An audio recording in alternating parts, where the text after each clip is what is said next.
होलिका दहन और होली के बारे में आप सब क्या जानते हैं? जी हाँ, क्या आप जानते हैं कि होलिका दहन के पीछे क्या कहानी है? नहीं जानते हैं? क्या है होली का क्या मतलब है? होलिका दहन का क्या मतलब है? मैं बताता हूँ आपको। इसके पीछे की कहानी। हिरण्यकश्यप नाम का एक राजा था। उसको दैत्य राजा बोला जाता था, जो कि भगवान विष्णु का कट्टर विरोधी था। और वो अपने पूरे राज्य में ये घोषणा करवा दिया था कि भगवान नाम का कोई चीज नहीं होता, मैं ही भगवान हूँ।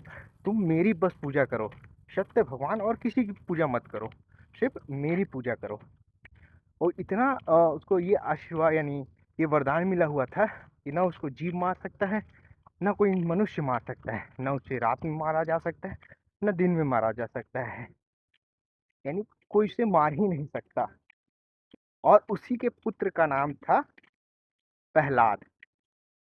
जो उसी के पुत्र हिरण्यकश्यप का पुत्र था, उसी का नाम था प्रहलाद।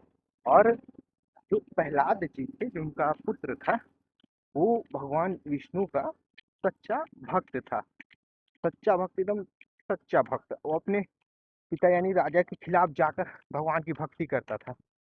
तो हिरण्यकश्यप ने क्या किया, जो प्रहलाद की जो बुआ थी, उसको उन्होंने बोला कि मेरे पास एक वस्त्र है, जिसे पहनकर अगर तू आग में प्रवेश करेगी तो तेरे को कुछ नहीं होगा, तू नहीं जलेगी, है ना। तो तू हिरण्यकश्यप को लेकर, क्या कहते हैं, तू प्रहलाद को लेकर आग से गुजर जा।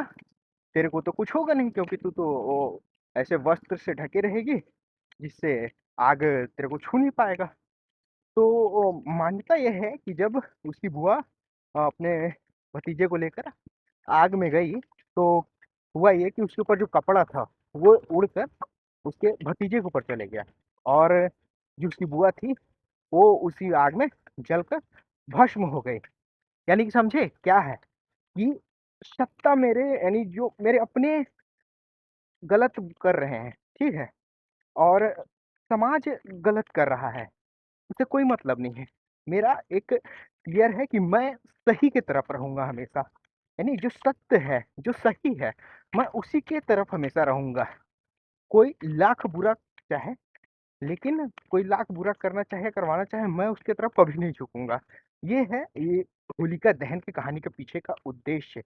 तो आप सभी को होलिका दहन का बहुत बहुत शुभकामनाएं, और होली की भी बहुत बहुत शुभकामनाएं। उसी वक्त भगवान की कृपा से होलिका का कमल प्रहलाद के ऊपर आ गया और होलिका जलकर खाक हो गई। प्रहलाद एक बार फिर से प्रभु विष्णु की कृपा से बच गए। आग में जिस दिन होलिका जलकर भस्म हो गई थी, उसी दिन को आज तक होलिका दहन के नाम से जानते हैं। इसे